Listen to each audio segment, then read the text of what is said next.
Hello అండి. నమస్తే. అందరూ ఎలా ఉన్నారు? నేను చాలా బాగున్నాను. నేనైతే ఈరోజు సాంబార్ చేస్తున్నాననమాట. నా స్టైల్‌లో నేనెలా చేస్తానో చూసేయండి. దానికోసమైతే నా దగ్గరున్న కూరగాయ ముక్కలైతే టమాటాలు, బంగాళదుంపలు, ఉల్లిపాయలు, పచ్చిమిరపకాయలు కట్ చేసి పెట్టుకున్నాను. చింతపండయితే నానబెట్టుకొని పెట్టుకున్నా. ఒక నిమ్మకాయ సైజంతా.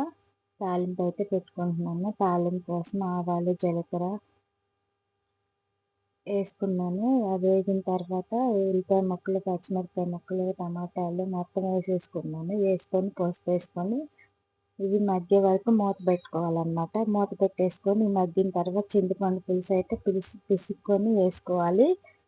వేసుకొని అప్పుడు ఆహ్, అది మరిగిన తర్వాత మనం పప్పయితే నేను ముందుగానే 10 నిమిషాల ముందు కడిగి నానబెట్టేసుకొని కుక్కర్‌లో అయితే పెట్టేసుకున్నాను.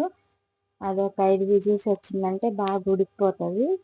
ఇవైతే ఇప్పుడు ఈ కూరగాయ ముక్కలు మగ్గినియి కదా! చింతపండు పులుసయితే పోసుకొని కారము, ఉప్పు అయితే ఏసేసుకున్నాను కావాల్సినంత. ఇదిగోండి పప్పయితే మెత్తగా ఉడికేటట్టు ఉడికిన తర్వాత ఎనిపేసుకొని అందులో వాటర్ అందులో పోసేసుకొని ఎనుక్కొని ఇందులో ఏసేసుకోవాలి పప్పయితే. వేసుకొని బాగా మరుగుతున్నప్పుడు ఈ ఉల్లిపాయలు, పచ్చిమిరపకాయలు ఉడుకుతాయి కదా! ఉడికిన తర్వాత కొంచెం 2 స్పూన్లు సాంబార్ పౌడరేసుకొని ఒక చిన్న ముక్క బెల్లం ముక్కయితే ఏసుకోవాలనమాట. ఈ విధంగా ఓసారి నేను చేసినట్టు ట్రై చేసి చూడండి. చాలా బావుంటాయి. నేను చేసే సాంబారంటే మా వాళ్ళకి అందరికి ఇష్టమనమాట. చాలా బాగా కుదురుతది. ఇలా ఆయిల్‌లో ఫ్రై చేసుకోవడం వల్ల ముక్కలు చాలా టేస్టీగా కూడా ఉంటది. ఇదిగోండి ఇలా బాగా కొంచెం బెల్లం ముక్కయితే ఏసేసుకున్నాను.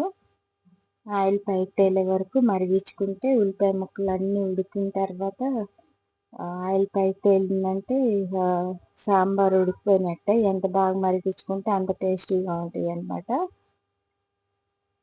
నా వీడియో కానీ నచ్చినట్టయితే లైక్ చేసి, షేర్ చేసి, సబ్స్క్రైబ్ చేయండి. ఈ విధంగా ఆయిల్ పైకి తేలే వరకు మరిగించుకోవాలి. బాయ్ అండి.